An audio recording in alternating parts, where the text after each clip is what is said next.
ایک شخص نے حضور صلی اللہ علیہ وسلم سے پوچھا، یا رسول اللہ مجھے یہ بتائیں کہ کون سے ایسے عمل ہیں کہ جو بندے کو جنت کے قریب کر دیتے؟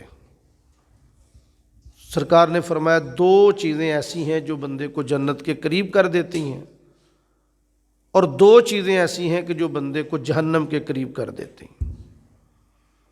عرض کیا گیا، یا رسول اللہ کون سی چیز ہے جو بندے کو جنت کے قریب کرتی ہے؟ تو سرکار نے فرمایا ایک تقوی اور دوسرا حسن اخلاق۔ عرض کیا، یا رسول اللہ آپ یہ بتا دیں کہ کون سی چیز بندے کو جہنم کے قریب کرتی ہے؟ تو حضور نے ارشاد فرمایا دو جوفان،